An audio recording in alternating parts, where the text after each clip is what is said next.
maging maingat na lang po tayo sa, sa lahat ng pwedeng mangyari. Basta ako nakakatulog ako ng mahimbing, sinabi ko sa inyong lahat, gaya na sinasabi ko, maging matapang po tayo sa lahat ng bagay. Huwag po tayo magpatalo, nabasa na nga natin, negative na, galit pa kayo. Buti sino katakihin sa puso, kasalanan ko ba?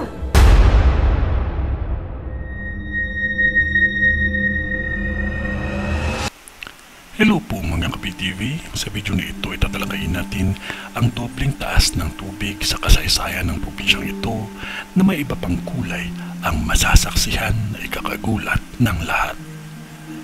Pero kung ikaw ay hindi pa nakasubscribe sa aking channel, baka naman.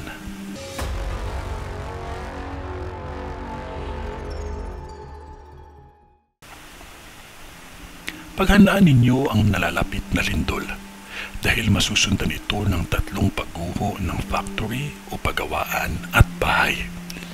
Lagi lamang maghanda dahil kung lagi ninyong mararanasan ng baha na masasabi nyo laging ganon taon-taon, ito ay magiging doble ang taas at lilitaw ang kulay na pink na may konting halong purple ang tubig. Sa ibang bahagi ng probinsyang ito, makikita isang imahe na napakaganda nito ang makikita ninyo na palutang-lutang sa tubig, pero halos walang pinsala sa imahe ng santo na ito. Ito ay pahalagahan ninyo ng mabuti.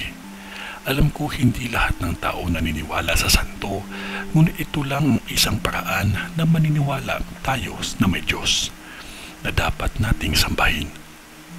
Kung natanaw man tayo nagdasal sa rebulto, alam ng Diyos na siya ang nasa isip natin. Alam niya yan lahat. Nasa tao na lang ang respeto at unawa kung paano niya ito ilalagay sa kanyang isipan. Sa panahon ni Moses, mga tao sumasamba sa hayop na yari sa ginto. Yan ay isang mali dahil ang hayop ay hindi Diyos kundi nilikha ng Diyos.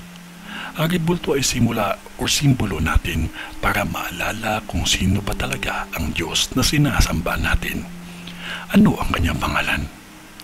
Malaking bagay ang rebulto dahil malaki ang gagampanan nito sa katauhan bilang paalala na tayo ay may Diyos. Lahat ng himala ay pwedeng mangyari kung tayo ay naniniwala sa Kanya sa pamamagitan ng rebulto.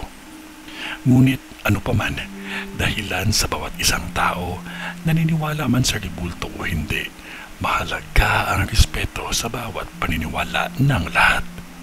Hindi mo kailangan magsalita o magpaliwanag dahil alam ng lahat kung ano ang tama at mali. Maging maingat lamang tayo at huwag makalimot ang magdasal palagi. Hindi natin kailangan maging perpekto sa buhay.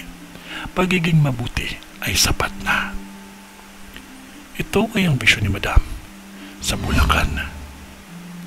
Sa ngalan ng Diyos Ama, ng Diyos Anak, at ng Diyos Espiritu Santo. Amen.